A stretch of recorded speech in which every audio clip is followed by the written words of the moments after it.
Bienvenido a En Pocas Palabras, el podcast de investigación y divulgación de UNIR. Presentado por Adrián Suárez. Hola, ¿qué tal? Muy buenas a todos. Estamos en un nuevo episodio de En Pocas Palabras, el podcast en el que investigadores de primer nivel nos explican en pocas palabras cuál es su investigación y nos la acercan a todo el mundo. Y en esta ocasión tengo el honor de tener conmigo a Francisco Manuel Pastor Marín, que es el investigador principal de un proyecto muy interesante, que es la puesta en valor turística y patrimonial de la Ruta del Barroco Andino. ¿Qué tal, Francisco? ¿Cómo estás? Hola, ¿qué tal? Muy bien. Encantado de estar aquí con vosotros. Te he de decir que tenía muchas ganas de charlar contigo porque, bueno, yo soy arquitecto, el barroco es un periodo que aparte me interesa mucho y honestamente no tenía como yo muy aterrizado o muy comprendido lo que era el barroco andino. ¿Me puedes explicar de qué estamos hablando cuando hablamos de la Ruta del Barroco Andino? Sí, pues mira, principalmente cuando hablamos de la Ruta del Barroco Andino, hablamos de un conjunto patrimonial de primer orden que está en Perú. Está formado por 4 templos construidos en su momento entre los siglos XVI y XVII por los jesuitas, por los misioneros jesuitas que fueron allí pues, a evangelizar y que constituyen el templo principal. Está en la ciudad de Cusco, se llama el Templo de la Compañía, y hay otros 3 templos muy cercanos que están en las localidades de Huaro, Canicunca y Andahualillas. Estos 4 templos conforman, como digo, un lugar muy especial, ¿no?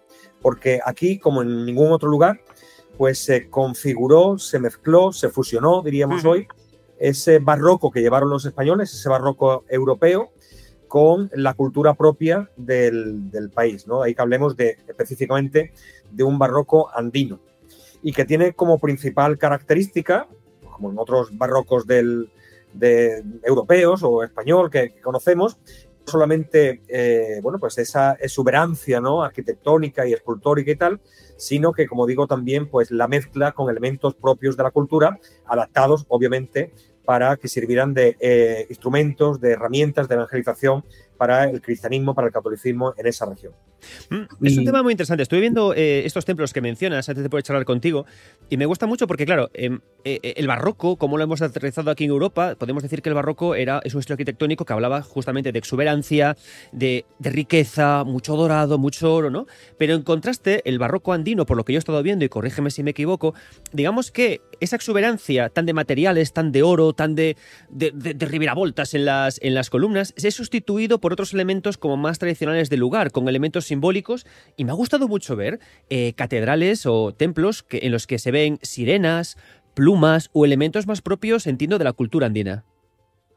Claro, precisamente lo que hace ese proceso de inculturación es aprovechar elementos de la cultura andina para, de alguna forma, darle una resignificación, cambiarle el significado y vincularlos al catolicismo, ¿no? Por eso, pues, se utilizan las plumas, se utilizan los soles, que están dados que como signo del poder divino de Dios.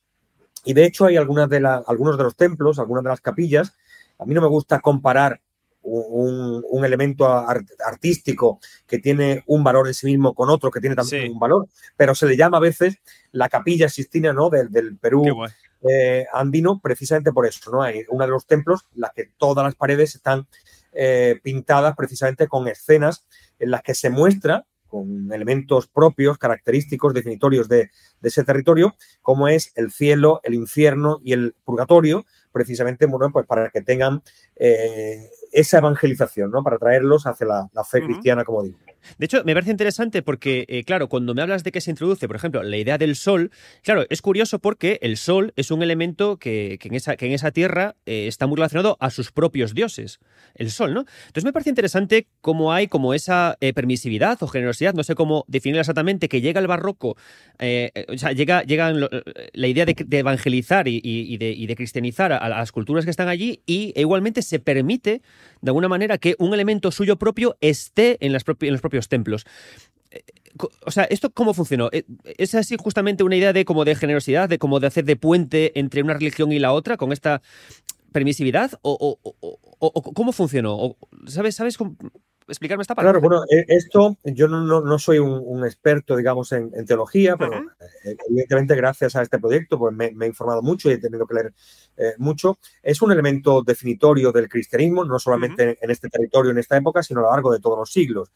Tengamos en cuenta que si algo define al cristianismo, con diferencia de otras religiones, es precisamente que Dios se encarna, se hace hombre en un momento concreto de la historia. Acabamos de pasar las fiestas de Navidad y esto permite, por tanto, que esa divinidad, ese Hijo de Dios, se puede representar de muchas maneras conforme a diferentes culturas, ¿no? La propia fiesta de Navidad se establece en una determinada época para sustituir unos cultos previos que existían en el Imperio Romano, ¿no? Pues algo parecido se hace también. Es decir, aquello que no entra en contradicción con la religión cristiana, pues se adopta sin más, dándole un nuevo significado, y ese sol que para las culturas precolombinas era, bueno, pues representativo de la divinidad, ahora se adopta como representativo del único Dios verdadero, que en este caso pues sería, evidentemente, o sea, Dios que se coge su propio lenguaje que había en el territorio andino, se resignifica con los valores cristianos, ¿no? Para que se interprete. Y me gusta mucho la idea esa, como de que el sol, esa idea del sol, al final sirve para hermanar a todas las religiones, tanto a las de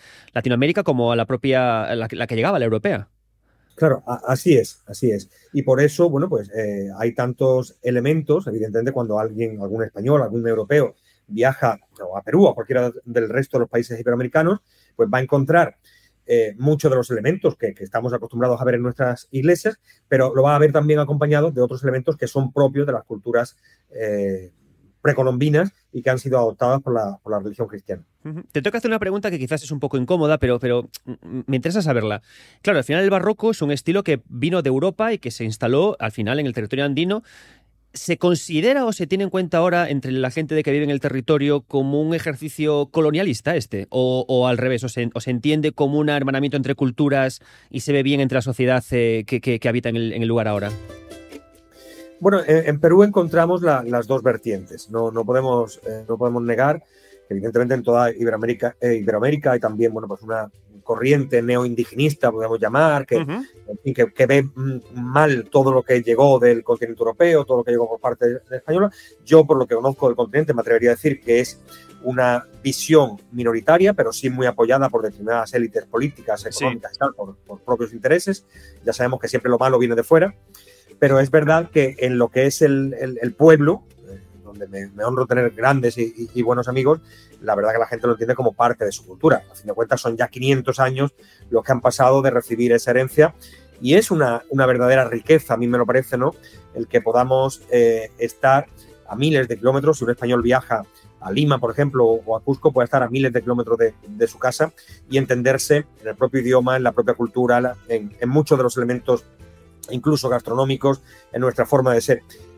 Yo creo que ahí es donde está la clave, deberíamos ponerlo mucho más en aquello que nos une que en aquello que nos diferencia, ¿no? Sin negar que obviamente pues no significa ni que todo se hiciera bien, ni que esas críticas que tú mencionas pues estén ahí y no hay que negarlas. Claro, entonces por eso entiendo que el proyecto que estés llevando a cabo, esta revalorización de la ruta del barroco andino, lo lleváis sobre todo de esta manera, ¿no? Como una convergencia entre culturas, como un fenómeno histórico y para estudiar justamente la forma en la que, como estábamos hablando ahora, se conectaron dos culturas. Tengo que preguntarte, entonces tenemos ya comprendidos los templos, el lenguaje que se usa en estas catedrales, la relación entre el barroco andino y el nuestro. ¿Cómo estáis trabajando para revalorizar esta ruta? Porque estáis intentando que llegue más gente a visitarla, más gente a recorrerla y más gente a conocerla, ¿no? Sí, tenemos que tener en cuenta un contexto histórico, ¿vale? Que si quieres, pues te comento muy rápidamente.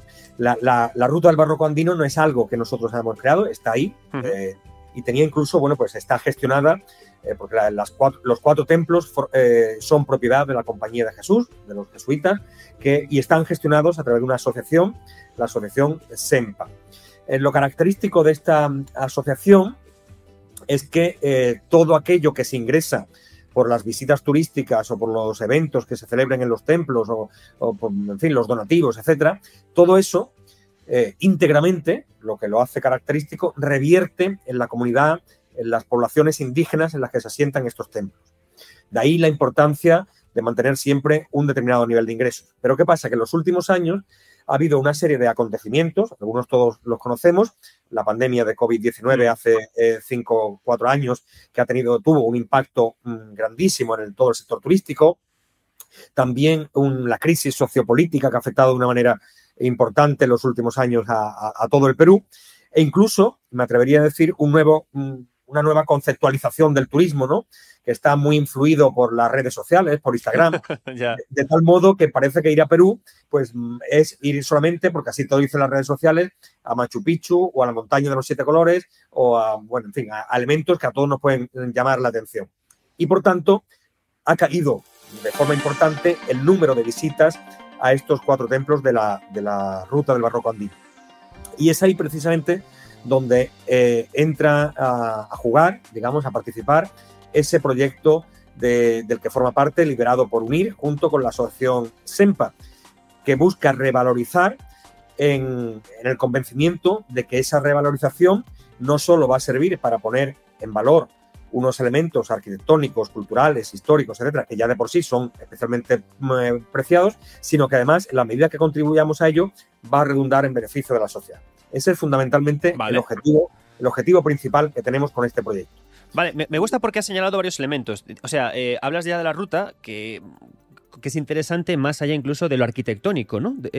Entonces, ¿qué elementos en vuestro grupo de investigación habéis detectado en esta ruta que son importantes y motivadores para que la gente vaya? Y ya te digo yo que, amigos que vives en redes sociales, ya una foto con una sirena en una iglesia ya es una buena foto para redes sociales, ya eso motiva. Pero ¿qué elementos habéis visto para destacar esta ruta? Pues mira, nosotros hemos visto multitud de elementos. Tanto es así que en una época en la que el turismo se ha cambiado totalmente, y todos habremos oído hablar alguna vez de turismo experiencial, nosotros hemos dado un paso más y estamos hablando ya más que de turismo experiencial, de turismo trascendente.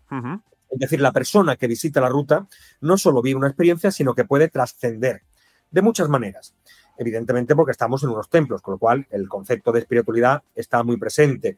El concepto artístico del que hemos hablado, el concepto cultural, el concepto histórico.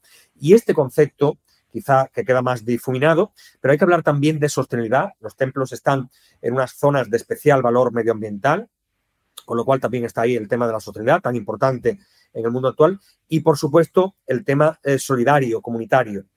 De tal forma que la persona que visita el templo puede vivir realmente una experiencia inmersiva, una experiencia trascendente, porque además hay incluso una serie de elementos del patrimonio intangible que están muy presentes en los templos. Por ejemplo, en uno de los templos hay uno de los órganos barrocos actualmente en funcionamiento más antiguos de todo el Perú.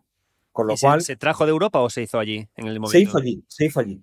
Y con lo cual, imaginaos lo que supone estar en un templo de estas características, que prácticamente, como decía antes, es una capilla sistina, escuchando música propia, con los elementos propios de mezcla entre el barroco y la cultura andina, pudiendo tener la oportunidad posteriormente de disfrutar de la gastronomía de esto. Y que encima todo lo que se recaude va para mejora de la población que vive allí, de niños, de ancianos, de jóvenes que están formándose en las escuelas de formación profesional que tiene la Compañía de Jesús. Es, por tanto, que ahí es donde nosotros hemos puesto el acento, ¿no? En esa trascendencia que otorga esta experiencia turística. Tengo que hacerte una pregunta difícil porque yo nunca he estado en estos templos. Yo, por supuesto, he estado en muchas iglesias y catedrales cristianas. Yo soy de Galicia y la Catedral de Santiago he estado más de muchas veces. Claro, entonces, sí. Yo sé lo que se siente al estar en una catedral cristiana occidental. ¿Qué se siente al estar en uno de estos templos? O sea, ¿se trabajan las sensaciones de forma diferente? Porque entiendo que los materiales son propios del lugar. De hecho, estuve informándome y, claro, para traducir el barroco europeo al barroco andino, hubo cosas materiales de allí, con lo cual entiendo que la temperatura, hasta los olores y todo es diferente en el interior de estos templos. ¿Puedes describirme esta sensación de estar dentro de uno de ellos? Pues sí, es una sensación, podemos decir, rara, en el sentido de, por una parte, te sientes como en casa, porque a fin de cuentas pues somos europeos, venimos de una cultura cristiana, con lo cual, evidentemente, en el momento que entras sabes que estás en un templo cristiano, pero es verdad que rápidamente notas esos elementos diferenciadores. Te pongo un ejemplo. Me has mencionado que eres de Galicia, conoces la Catedral de Santiago de Compostela, claro, la fama mundial que tiene el Botafumeiro. Bueno, pues allí, por ejemplo, en la liturgia cristiana, también obviamente se utiliza el incienso, pero hasta el incienso sabe diferente, porque está huele diferente, perdón, porque está realizado con hierbas aromáticas propias de la región, ¿no? E incluso los botafumeiros, los incensarios, pues tienen esa forma distinta de cómo se ven muchas veces no son redondos, no los tiran de un lado para el otro. No, son más bien como una especie de plato en la que se ofrenda directamente en las manos. Es distinto, ¿no? Tiene esos elementos muy peculiares. Y como bien dices, bueno, pues el olor, el tipo de material, evidentemente estás viendo una imagen de la Virgen o de Cristo y se está viendo, pero ves que es un tipo de madera diferente, es una cultura diferente, los rasgos de las imágenes son propios de la cultura peruana. Claro, se trabaja con otro estilo pictórico, entiendo, se trabaja con artistas locales, ¿no? Sí, claro, por supuesto, los templos se realizaron evidentemente con las directrices emanadas de la religión cristiana, eran los padres jesuitas los que iban diciendo lo que había que hacer, pero muchas de las pinturas están hechas por artistas de allí, por personas de la propia cultura. Qué interesante. Tengo que hacerte... Es que me está gustando mucho este tema, ¿eh? No sé si conoces una película que se llama Silencio, en la que unos jesuitas fueron a Japón a evangelizar y los propios japoneses interpretaban la religión cristiana a su manera. Entonces, claro, me cuentas esto y necesito preguntarte que estos artistas locales, ¿cómo interpretaron la llegada del cristianismo a través del arte? Es decir, ¿tú notaste, o sea, alguna cosa concreta que te llamara la atención en estas pinturas, en esta forma de las tallas? ¿Hay alguna cosa que tú dijeras, ostras, ¿de qué forma lo han interpretado? Ya lo que me contaste del sol me ha parecido muy llamativo, ¿no? Pero ¿hay algo más en concreto? Pusieron a un niño Jesús igual, yo qué sé, un poco diferente, más delgado, más grueso. ¿Te suena algo así que te haya llamado mucha atención? Bueno, a mí sobre todo me resulta muy significativo que las caras de las personas pues no tienen en su mayoría rasgos, podríamos decir, occidentales, ¿no? Claro, sino que son más bien pues, lo que caracteriza a los rasgos indígenas de muchas de las tribus de esta zona, que bueno, pues esos colores un poco más tostados, ¿no? La forma de los ojos, el pelo rizado que caracteriza a muchas de estas personas. Somos capaces de identificar a esos personajes religiosos, pero lo estamos haciendo a través de los ojos de otro tipo de cultura. Y eso llama mucho. Llama mucha atención, efectivamente. Me parece precioso porque, ya te digo, sin conocer el trabajo de la ruta del barroco andino, sin conocer lo que habíais hecho, yo me había hecho, por supuesto, lo que hacemos todos, tenemos prejuicios al final, ¿no? Y yo me imaginaba un tipo de arquitectura, un tipo de templos, un tipo de culto como más obligado a lo europeo, pero me parece interesantísimo cómo se toma esta idea del sol para adaptar a Cristo y cómo incluso se permite o se concede o se abre la mano a que la persona local interprete a estas grandes figuras a su manera. O sea, porque me parece una forma muy bonita de decir, yo también soy él también me quiere, yo también soy su hijo, que es genial este tema. Sí, así es, ¿no? Y esa es precisamente la idea que tenían los evangelizadores jesuitas en esta zona y en otras muchas de Iberoamérica, ¿no? Es una forma de transmitir, oye, pues que no todo, digamos, todo lo que hacéis vosotros está mal, todo lo contrario, sino que depuran esas religiones precolombinas y toman esos elementos que puedan ser adaptados al cristianismo, ¿no? Y hay muchas cosas que son desechadas, todo, pero al final eso se ha hecho en muchas culturas, como te decía hace unos minutos. Se adapta aquello que es posible adaptar y en estos templos se ve muy claramente, ¿no? Me gusta lo que has comentado, se adapta lo que se puede adaptar. ¿Qué otra cosa notas tú que no se pudo adaptar? O sea, lo que yo, que soy arquitecto, voy allí y voy a decir, esto es barroco. ¿Hay alguna cosa concreta como que líneas rojas que no se permitieran adaptar? No, cuando hablo de líneas rojas no me refiero tanto desde el punto de vista arquitectónico, que en ese sentido todo es adaptable, sino me refiero más bien desde el punto de vista teológico, ¿no? Evidentemente, lo que intenta la religión cristiana es decir, oye, que no hay politeísmo, esa idea de múltiples dioses y tal. Entonces, pues eso sí queda muy, muy claro, ¿no? De hecho, en uno de los templos, cuando se habla de la idea del juicio, está sobre una puerta, dibujado sobre una puerta, en la que está Dios Padre, ¿no? Y la que se dice, esta es la única puerta, ¿no? La única vía de entrada. Me refería más bien al punto de vista teológico. Desde el punto de vista arquitectónico, es curioso porque te lo decía, tú vas allí y evidentemente se ve que es barroco, pero es un barroco muy peculiar. O sea, no tendría nada que ver. Pues también pasó de algún modo en Europa, ¿eh? El barroco tuvo ciertas evoluciones y no es lo mismo el barroco rococó que se da en algunos palacios de Francia que el barroco que se puede ver, por ejemplo, yo que soy andaluz, en las iglesias de Sevilla o de Granada. Evidentemente va conformándose también a la identidad del territorio, de las propias poblaciones, y eso pasó también en América. Eso es muy bonito, claro, porque al final se llama barroco andino únicamente porque al final el barroco en Europa fue del 1580 al 1750, que es el tardío, y el barroco andino se ubica justamente en la época del barroco medio. Entonces, claro, es barroco porque era el estilo arquitectónico de esa época, pero no se hizo a propósito barroco, sino que era únicamente la forma que había de trabajar ahí, ¿no? Claro, efectivamente, así es. Me gusta mucho lo que comentabas, porque yo te preguntaba por diferencias con nuestro tipo de barroco, y me ha gustado mucho que, claro, que aunque no hubiera arenas rojas, sí que me gusta, o sea, me parece interesante que a nivel pictórico sí que se recalquen esas ideas que tú me comentas.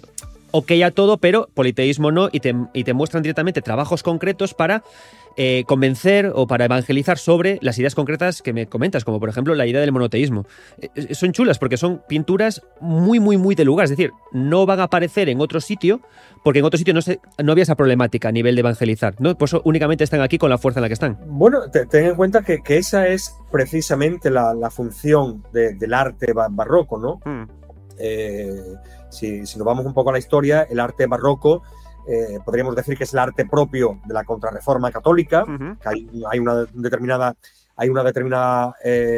época en la que, bueno, por fin se ha producido la Reforma protestante y la Iglesia responde, entre otras cuestiones, también evidentemente reforma la liturgia, reforma multitud del ordenamiento canónico, digamos, pero también reforma el arte. Y es una forma de decir, esto es lo que, digamos, hay que creer.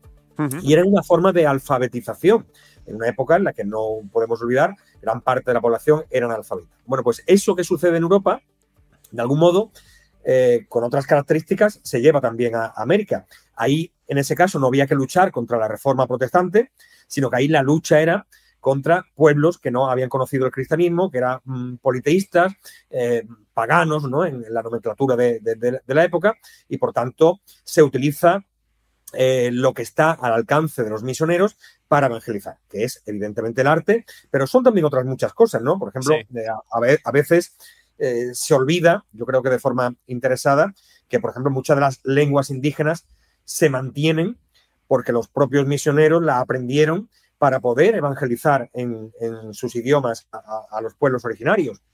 Es decir, que ese elemento de culturalización siempre está ahí. Y en este caso, pues como bien decimos, se utilizan los elementos que tienen a su alcance, la pintura, la escultura, la imaginería, pues para explicarle a esos pueblos qué es en lo que cree el cristiano. Pues mira, es interesante porque, claro, el misionero que dice es que su cuerpo viene de Europa, como es la propia idea del barroco, pero o sea, el idioma lo mantiene igualmente que el lenguaje pictórico y todo para conectar, para al final buscar esa cohesión. Es interesante. Tengo que preguntarte, ¿estos templos que me comentabas de la ruta del barroco andino que estáis trabajando, son los primeros que hubo? ¿Se hicieron a posteriori de otros? ¿Son los únicos que hay? No son los únicos. Los jesuitas tuvieron una presencia prácticamente en toda Iberoamérica. De hecho, hay presencia de templos de algún modo parecidos, no solamente en Perú, también en Bolivia, también en Ecuador, en otras zonas, incluso en algunas partes de Brasil, pero es verdad que estos tienen la característica de que se hicieron más o menos todos en la misma época, que tienen un estilo muy, muy definido y que además se encuentran muy bien conservados. Hay que reconocer que están en pleno uso.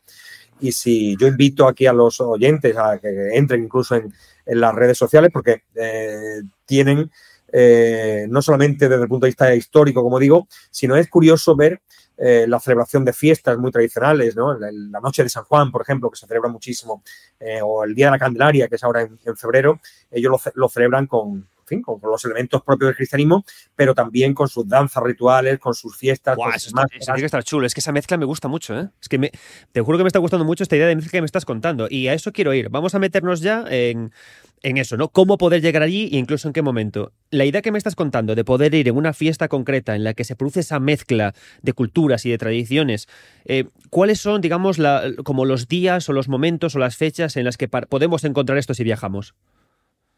Bueno, la verdad que por la zona en la que se encuentran, excepto, bueno, quizá lo que es el invierno, que quizás es verdad que es un poquito más frío, se puede viajar prácticamente en toda época del año.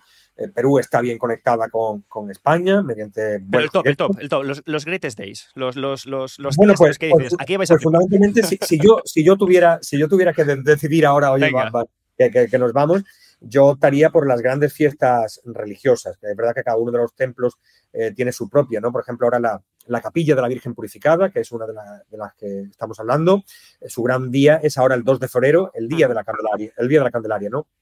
Que como en otros lugares, también en España, ¿no? Pues se celebra la noche previa con candelas, con fuegos, un poco para recordar la... ¿Pero decoran todo por dentro o por fuera también? ¿Cómo lo montan? Por fuera también. O en otro de los templos son grandes días de celebración, el día de San Juan, eso el patrón de otro de los templos. Y después, sobre todo en Cusco, son dos grandes momentos, desde mi punto de vista.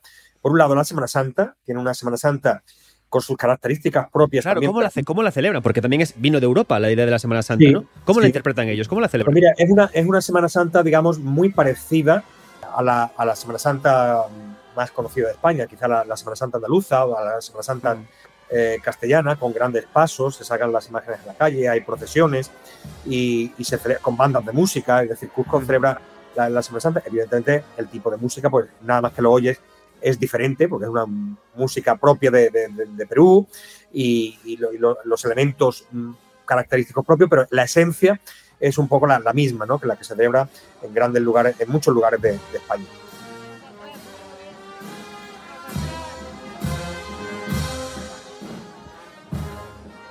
Y también celebran mucho en Cusco en torno a la festividad del Corpus, ¿no? Que, como sabéis, es una fiesta móvil de la iglesia que depende de algunos años es finales de mayo, principio de junio, y también es, de algún modo, muy parecido a como lo pueda celebrar, por ejemplo, Toledo, ¿no? Que es uno de los corpus más conocidos de España, o Granada o Sevilla. Se sacan colgaduras, tapices a los balcones, se alfombran las calles de romero o de otro tipo de material, de elementos de la flora con olor, ¿no? Todo es en honor del Santísimo Sacramento y sacan grandes procesiones.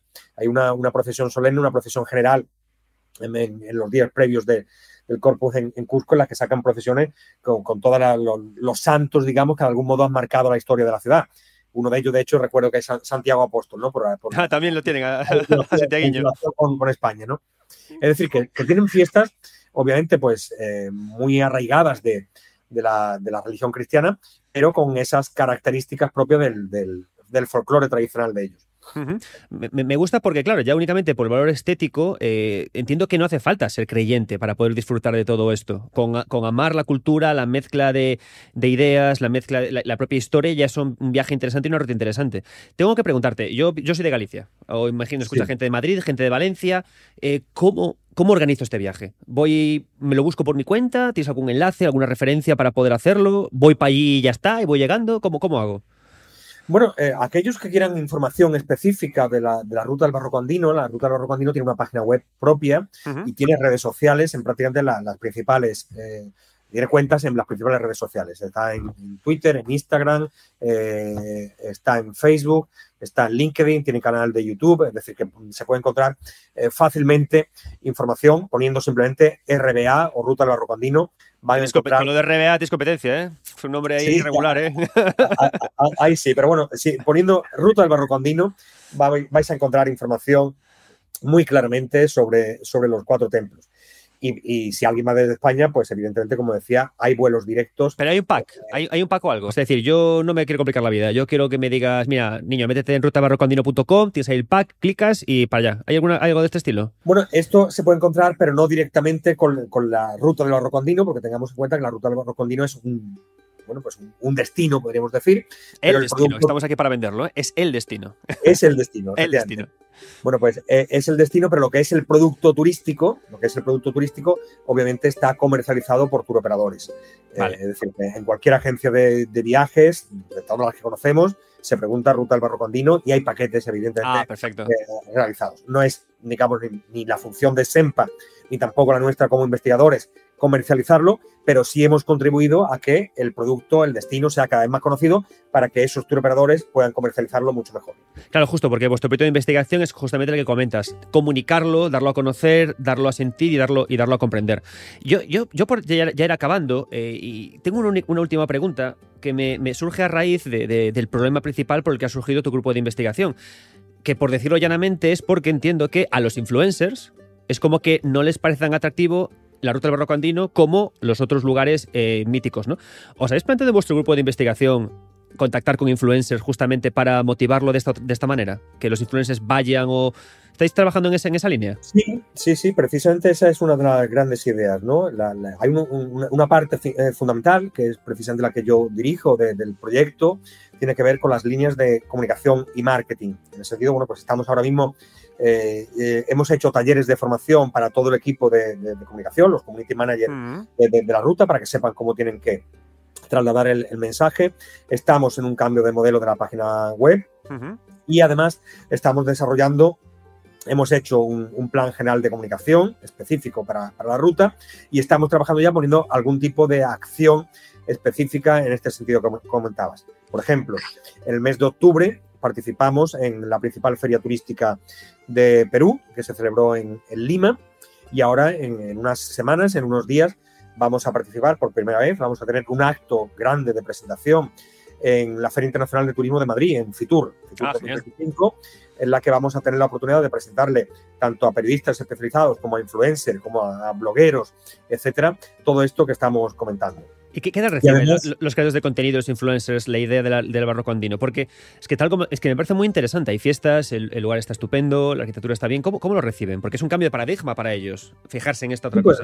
La verdad que hasta ahora, con todos aquellos con los que estamos hablando, con los que estamos contactando, se sorprenden, están encantados y muchos de ellos incluso no entienden, ¿no?, que un producto cultural, turístico, histórico de estas características no sea tan conocido y no esté incluido pues al mismo nivel que Machu Picchu, como decía, o que la propia ciudad de Cusco, o que la propia ciudad de Lima, ¿no?, en los circuitos turísticos culturales del país, ¿no? Entonces, la verdad que en ese sentido estamos muy contentos porque el feedback que recibimos es bastante positivo. ¿Y habéis marcado un KPI, un objetivo, un medio de rendimiento de cuántos visitantes o de qué forma vais a hacer crecer esta ruta turística en función de vuestros trabajos? En plan, pues un 20%, un 30%. ¿Tenéis marcado un crecimiento?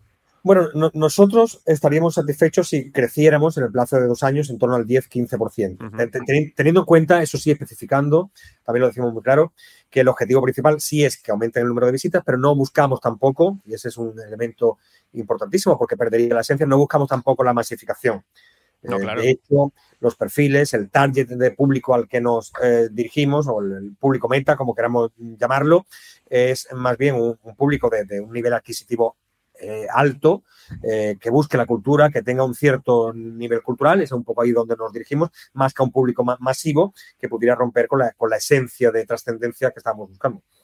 Perfecto, pues Francisco, te deseo la mejor de las suertes. Me gustará poder charlar contigo de nuevo dentro de 2 años, comentabas, para ver cómo ha evolucionado vuestro proyecto y si lo habéis conseguido. Me parece un proyecto súper interesante, la idea de revitalizar una zona histórica tan chula, y mucha suerte. Muchas gracias por venir aquí a En Pocas Palabras. Estupendo, pues muchísimas gracias a vosotros por invitarme, ha sido un placer y poner en valor, ¿no?, este proyecto que desarrollamos desde UNIR. Muchas gracias, hasta luego. Hasta luego. En Pocas Palabras es un podcast de investigación y divulgación de UNIR, presentado por Adrián Suárez. Sigue En Pocas Palabras en Spotify, iVoox o Apple Podcast y no te pierdas ningún capítulo.